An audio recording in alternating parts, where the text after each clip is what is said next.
Assalamualaikum warahmatullahi wabarakatuh dan selamat sejahtera kepada semua murid.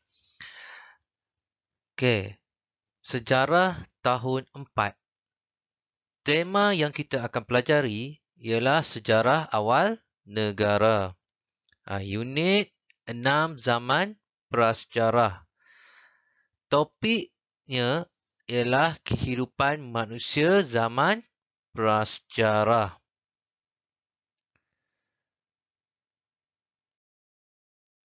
Okey. Kalau kita lihat kehidupan manusia topik yang kita belajar kehidupan manusia zaman prasejarah. Perkembangan kegiatan sosial dan ekonomi manusia zaman prasejarah menjadikan kehidupan mereka semakin baik bagi menghadapi perubahan persekitaran. Kalau murid-murid boleh lihat ada 4 fasa zaman prasejarah iaitu zaman Paleolitik, zaman Mesolitik, zaman Neolitik dan zaman Logam. Permulaan zaman prasejarah zaman Paleolitik. Akhir pengakhiran zaman prasejarah adalah zaman Logam. Okey, kalau murid-murid dapat lihat perkembangan mereka berbeza-beza dari zaman Paleolitik, zaman Mesolitik, zaman Neolitik dan zaman Logam. Kegiatan sosial mereka pun menjadi lebih baik. Okey, kita lihat zaman Paleolitik dulu. Okey, zaman Paleolitik hidup secara nomad dalam kelompok kecil. Mereka tinggal di dalam gua. Mereka juga mahir menggunakan api untuk menghalau haiwan buas. Jadi kalau murid-murid zaman Paleolitik ni, kalau murid-murid nak faham, mereka ni hidup secara nomad, iaitu hidup berpindah randah. Tetapi dalam kelompok yang kecil saja. Dia tak ramai. Mungkin berapa belas orang ke atau dalam lingkungan 10 orang ke. Tapi dalam lingkungan kelompok yang kecil. Mereka ni suka tinggal di dalam gua. Masyarakat zaman Paleolitik ni juga mereka dah pandai guna api. Mereka juga gunakan api ni untuk buat apa? Untuk menghalau haiwan buas. Okey, kita lihat pula zaman Mesolitik. Kegiatan sosial zaman Mesolitik. Mereka ni masih lagi hidup secara nomad. Sama dengan zaman Paleolitik. Dalam kelompok yang kecil sahaja. Mereka juga masih tinggal di dalam gua, tetapi ada juga masyarakat masa zaman Mesolitik ini sudah tinggal di pesisir pantai ataupun muara sungai. Nampak perbezaan dia dah semakin lebih baik. Daripada gua, mereka dah tinggal dekat pesisir pantai dan juga muara sungai. Tapi masih ada lagi sedikit yang tinggal di dalam gua. Okey, kita lihat pula kepada kegiatan sosial zaman Neolitik. Mereka ni hidup menetap dalam kelompok yang besar. Ramai dah. Tak ada dah kelompok yang kecil. Macam zaman Paleolitik dan juga zaman Mesolitik. Mereka dah berkembang menjadi komuniti yang besar. Menjadi masyarakat yang ramai dah. Okey. Mereka juga telah membina penempatan di lembah sungai dan pesisir pantai. Mereka dah bina dah penempatan. Ada rumah, ada penempatan lah di sekitar lembah sungai dan pesisir pantai. Mereka tak ada dah hidup di dalam gua. Tak ada dah berpindah randah. Mereka dah menetap di suatu tempat dah. Sebab tu mereka bina rumah. Macam zaman Paleolitik, zaman Mesolitik ni, mereka masih hidup secara nomad. Sekejap mereka duduk dalam gua dekat tempat lain. Kejap lagi dia orang duduk dekat gua. Mungkin sebulan dua mereka pindah lagi. Dia macam tu. Jadi zaman Neolitik ni dia orang dah tak berpindah randah dah. Dia orang tak hidup secara nomad dah. Mereka terus menetap. Dia orang bina rumah terus dekat kawasan lembah sungai dan pesisir pantai. Ini mungkin kerana mereka dah apa ni? Mereka bina di lembah sungai dan pesisir pantai untuk memudahkan ekonomi mereka, untuk memudahkan mereka menyediakan bercucuk tanam, menyediakan apa ni? Membuat makanan, macam-macam lah untuk mencari hasil makanan. Sebab kalau sungai ni ada ikan, ada macam-macam hidupan laut lah untuk mereka makan sebagai sumber makanan mereka.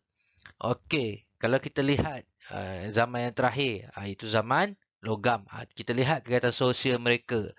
Mereka hidup menetap dalam kelompok yang lebih besar. Lagi besar daripada zaman Neolitik. Lebih besar dah. Lepas tu mereka mempunyai ketua sebagai pemimpin. Masa zaman logam ni, mereka dah lantik dah ketua untuk memimpin mereka. Tak ada dah macam sebelum zaman-zaman sebelum ini. Tiada ketua. Semua sama je. Jadi, mereka tidak boleh membuat keputusan kerana semua orang nak bagi pendapat, semua orang nak bagi keputusan. Tak ada keputusan yang orang kata keputusan yang mutlak daripada seorang pemimpin. Jadi masa zaman lokam ni mereka dah melantik seorang ketua untuk memimpin mereka, untuk memajukan lagi orang kata kehidupan mereka. Jadi ketua ini dia akan memberikan arahan, dia akan memastikan semua masyarakat mengikut peraturan yang ditetapkan, dan macam-macam lagi lah peranan ketua ni. Dia memimpin masyarakatnya. Okey, zaman lokam ni juga mereka mengamalkan adat dan upacara yang tersusun. Mereka dah ada adat dah ada upacara. Kalau ada apa-apa orang kata pesta ke keramaian ke, mereka dah ada dah. Mereka dah orang kata buat dah upacara. Contohlah tiba-tiba mereka dapat anak, jadi mereka pun buat upacara untuk dapatkan anak. Upacara masa zaman tu lah. Mungkin masa tu pun mereka dah orang kata mempunyai kepercayaan dah. Mereka dah ada kepercayaan, mereka dah pandai dah menjalankan upacara-upacara keagamaan, upacara kebudayaan, macam itulah. Okey. Kalau murid dapat lihat, ini adalah gambar-gambar semasa zaman prasejarah.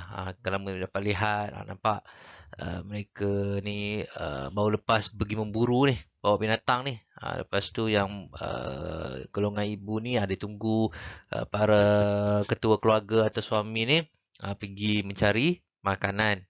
Okey, yang ini mereka tinggal dalam gua. Murid-murid boleh lihat gambar ni. Okey, kita lihat pula kepada kegiatan ekonomi zaman prasejarah. Okey. Kalau kita dapat lihat, kegiatan ekonomi zaman prasejarah ni berbeza antara satu zaman dengan zaman yang lain. Dia mengalami peningkatan dari zaman Paleolitik, zaman Mesolitik, zaman Neolitik dan zaman logam. Okey, kalau kita dapat lihat, murid-murid boleh lihat zaman Paleolitik. Kita mulakan dengan zaman Paleolitik. Masa ni mereka menggunakan peralatan daripada batu. Masa ni peralatan mereka gunakan hanya gunakan batu sahaja. Okey, mereka juga mengutip hasil hutan dan memburu haiwan. Masa ni dia orang pekerjaan mereka pada masa itu adalah mengutip hasil hutan. Apa saja mereka jumpa dekat hutan, mereka bawa pulang. Mereka juga sudah pandai memburu haiwan, tapi menggunakan peralatan daripada batu untuk memburu haiwan. Okey, masa ni juga mereka sudah berkongsi makanan. Jadi apa saja perburuan mereka atau mereka dapat, mereka akan berkongsi bersama-sama dalam masyarakat mereka. Tapi masyarakat mereka masa ni kelompoknya sangatlah kecil. Okey, mari kita lihat kegiatan ekonomi masa zaman Mesolitik ni. Okey, masa zaman Mesolitik ni mereka menggunakan peralatan daripada batu yang lebih baik buatannya. Mereka masih guna batu, tapi perbuatannya lebih baik, lebih berkualiti lah berbanding dengan zaman Paleolitik ni. Batu yang dihasilkan pun lebih pelbagai dan lebih orang kata bagus lah. Lepas tu mereka juga mengutip hasil hutan. Samalah dengan zaman Paleolitik, mengutip hasil hutan juga dan memburu haiwan. Tapi mereka dah orang kata meningkatkan lagi taraf hidup mereka dengan menangkap ikan. Dia orang dah pandai dah menangkap ikan. Masuk ke sungai ke mana-mana lah untuk menangkap ikan. Dia orang tambah hasil sumber makanan mereka daripada memburu binatang. Dia orang pun pergi menangkap ikan juga. Okey. Tapi sama je, mereka masih berkongsi makanan. Sama macam zaman Paleolitik. Perkongsian makanan masih berlaku. Okay, kita lihat pula kepada zaman Neolitik, kegiatan ekonominya. Okay, mereka menggunakan peralatan daripada batu yang lebih kemas, dilicinkan, punya pelbagai fungsi. Menjadi lebih baiklah berbanding zaman Mesolith ni. Dia dah guna batu yang lebih baik buatannya. Tapi zaman Neolitik ni dia gunakan yang lebih lagi, bagus lagi. Dia orang pun dah pandai dah okey, dah pandai orang kata apa ni, licinkan dan orang kata batu yang dia orang mereka gunakan tu pun dah pelbagai dah. Macam-macam dia orang guna untuk kehidupan seharian mereka. Tak adalah batu tu mungkin mereka guna untuk berburu saja. Mungkin batu yang mereka gunakan ni dia orang guna untuk alas menjadikan pantal ke apa-apa sajalah masa zaman tu. Tak ada dah. Orang kata hanya untuk satu kegunaan saja. Berbagai kegunaan batu ni digunakan. Okey. Masa zaman Neolitik juga, mereka dah pandai dah bercucuk tanam. Menangkap ikan, menternak haiwan dan menghasilkan tebikar tanah. Nampak perbezaan daripada zaman Paleolitik dan zaman Mesolitik. Zaman Paleolitik dulu, dia orang hanya kutip hasil hutan dengan memburu haiwan. Zaman Mesolitik pula, dah upgrade sikit. Dia dah meningkatkan sikit di taraf hidup orang, menangkap ikan. Jadi, zaman Neolitik ni, mereka dah bercucuk tanam. Dah tanam dah orang kata sayur, buah-buahan ke pelbagai tanaman lah. Mereka dah pandai dah bercucuk tanam. Lepas tu mereka dah menangkap ikan. Lepas tu menternak haiwan. Mereka zaman ni pun dah pandai dah menternak haiwan. Tak ada dah nak orang kata setakat pergi memburu saja. Mereka masih berburu lagi tapi mereka dah menternak dah.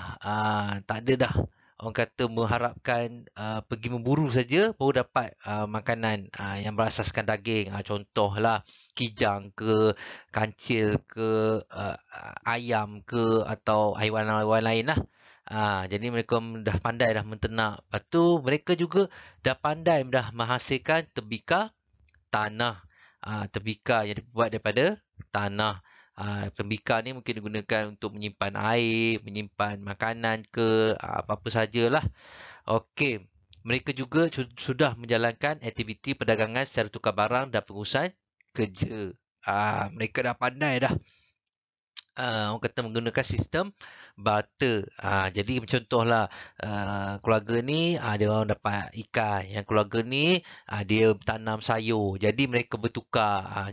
Contoh keluarga ni nak makan ikan, jadi dia bertukarlah dengan keluarga yang ada ikan ni. Jadi yang ni nak ada sayur, jadi tukar dengan keluarga yang ada sayur. Sebab masa tu belum ada duit lagi. Mereka gunakan barang untuk bertukar. Untuk orang kata mendapatkan sesuatu barang tu, mereka buat secara sistem barter, iaitu sistem tukar barang. Dan juga pengurusan kerja lah. Masa tu pun dah ada pengurusan kerja. Contoh dia ni dah jadi nelayan dah. Kata dah untuk menangkap ikan. Jadi kerja dia menangkap ikan. Yang keluarga ni dia bercucuk tanam. Jadi dia punya pekerjaan dia pun dah, pengurusan kerja dia dah pun dah orang kata bercucuk tanam, dah pertanian dah. Mereka ada pengurusan kerja dah masa tu, zaman Neolitik ni. Okey, zaman yang terakhir sekali adalah zaman logam. Masa ni mereka menggunakan peralatan buat daripada logam dah. Tak ada dah guna daripada batu. Mereka dah orang kata meningkatkan lagi orang kata kehidupan mereka dengan menggunakan logam. Jadi mereka gunakan apa saja orang kata barang ke apa dibuat daripada logam. Okey, perdagangan dan pelayaran menjadi aktiviti utama. Masa ni mereka dah buat perdagangan, dah buat jual beli apa semua, dah buat orang kata perniagaan lah. Orang kata ada pasar ke, ada orang kata apa ni? Penjualan macam-macam lah. Lepas tu mereka pun dah ada pelayaran, dah ada kapal lah masa ni. Dah berlayar dah ke satu tempat yang lain dah untuk mencari kawasan untuk tinggal ke atau untuk apa ni membuka penempatan baru masa ni. Dia merupakan aktiviti utama masyarakat pada masa itu. Lepas tu aktiviti perdagangan secara tukar barang semakin berkembang. Dah makin berkembang dah aktiviti tukar barang mereka. Dah berbagai-bagai barang dah mereka tukar. Dia orang dah tak ada satu-satu barang saja. Pelbagai barang mereka bertukar antara satu sama lain. Okey. Mereka juga menjalinkan hubungan dengan kerajaan luar. Mereka sudah pandai dah menjalinkan hubungan dengan kerajaan luar, diplomatik lah, untuk menjaga, contohlah mereka punya kerajaan tak kuat. Jadi mereka mencari kerajaan yang kuat di luar untuk menjalinkan orang kata persahabatan supaya kerajaan yang kuat ini dapat menjaga mereka daripada serangan musuh, serangan luar lah. Masa ni mereka dah ada dah ketua, pemimpin satu organisasi pentadbiran yang orang kata menjaga masyarakat pada masa itulah. Setiap orang kata dah ada dah banyak kerajaan pada zaman logam ni. Okey, inilah sedikit kegiatan ekonomi zaman prasejarah. Mula-mula dapat lihat dah bercocok tanam. Ni gambar ni ada macam-macam dah kegiatan ekonomi dilakukan oleh mereka. Ini berburu. Mula-mula dapat lihat dalam gambar ni. Okey. Jadi cikgu guna murid-murid buat nota ni. Buat dalam bentuk peta minda. Sama macam dalam buku teks ni. Murid-murid tulis dulu kehidupan manusia zaman prasejarah. Lepas tu buatlah kegiatan sosial zaman prasejarah ada 4. Lepas tu kegiatan ekonomi zaman prasejarah ada 4. Salin dalam buku sejarah murid-murid. Okey. Lepas dah buat nota tu, murid-murid diminta membuat latihan. Okey. Ciri-ciri kehidupan masa zaman sejarah, zaman paleolitik, zaman mesolitik, zaman neolitik, zaman logam. Jadi murid-murid perlu nyatakan ciri-ciri manusia zaman prasejarah. Murid-murid perlu lengkapkan jawapan dalam tempat kosong yang disediakan ni lah. Okey. Jadi diharapkan murid-murid dapat faham pengajaran cikgu pada hari ini. Dan dapat jawab soalan-soalan yang diberikan oleh cikgu ini dengan betul dan tepat. Okey, sampai di sini saja. Sekian, terima kasih. Assalamualaikum warahmatullahi wabarakatuh dan selamat sejahtera.